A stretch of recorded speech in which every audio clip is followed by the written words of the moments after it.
Hey guys, hope everybody's doing great today. I know I am because I am having a fabulous staycation. I'm enjoying where I am and I'm feeling very rejuvenated. After all, the goal of life is to live in a place that you don't need a vacation from, right?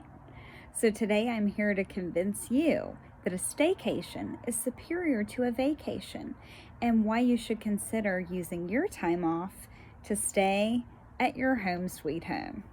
Now, to say that I've stayed home all day would be a little bit of an exaggeration. I did leave. I did go for a walk in the park. And then I got some food at one of my favorite restaurants. And then I came back here to the house to enjoy some R&R. So a vacation is a wonderful experience where you can take some time off, go and enjoy something new, but a staycation can offer a similar sense of novelty while also giving you a great appreciation for where you live and offering you a sense of rejuvenation. So to pivot into point number one, I'm going to explain to you how a staycation can give you a greater appreciation from the geographical area in which you live. Now, I want to give you an example of the type of complacency you can see when someone has been living somewhere a long time and following a similar routine. When I went to my high school reunion a few years ago, I ran into an old friend who was just over Roanoke. She was over everything about it. She was bored with her job. She was bored with where she lived. She said she was tired of the dating scene. She felt like Roanoke was just offering up the same types of experiences and people over and over and over again. Interestingly enough, the same girl I would see day after day when I was driving my kiddos to preschool out walking her dogs. And I realized that every day at the same time, she took the same route. Now, that doesn't necessarily mean that she was living every aspect of her life this way, but it did make me wonder to myself how often she was in the habit of stepping out of her comfort zone and doing new things. When you look at the place where you live through the lens of novelty, you can realize there's actually a lot that the area has to offer that we might not be experiencing on a routine basis. My husband, one day a few years ago, when our babies were much more little, said to me, I'm going to give you a free weekend. I'm going to take my kids to see my parents and you just have fun. You need a break, which was very kind of him. And I thought, how do I want to spend this time?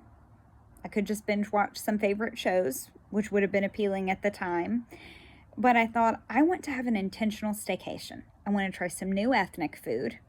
I want to go see some new sights, and I want to enjoy some familiar comforts. I ended up trying some Jamaican food at a restaurant that then became one of my favorites.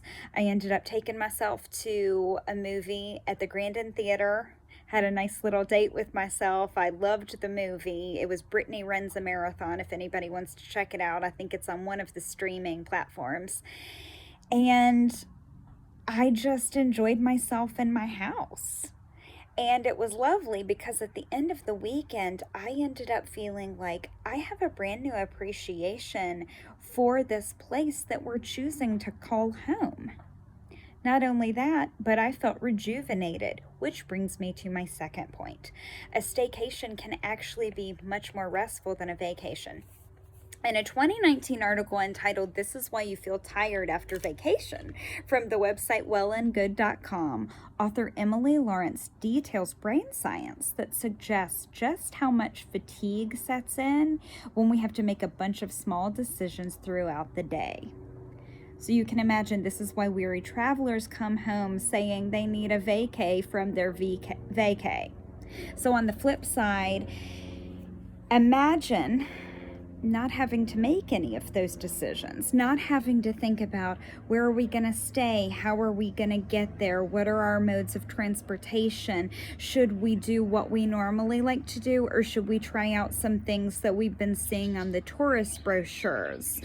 Dad wants to do this, but mom wants to go here. Sister wants to be out in nature, but brother wants to lay by the ocean. And nobody can agree, and much of the time is spent making those daily decisions. if you go on a staycation, you have somewhat of a routine and the nuts and bolts of the staples in place, so you don't have to make all those little tiny micro decisions that make people feel drained. You wake up in the same bed each day of your staycation.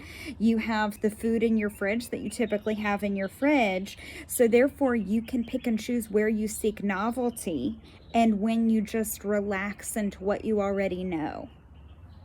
By the end of that time, you end up actually reset. You're reset by the novelty and the dopamine that is released in your brain when you try some new things. But at the same time, you eliminate the draining part of a vacation, which is all the little decisions that need to be made in such an unfamiliar environment. So try it.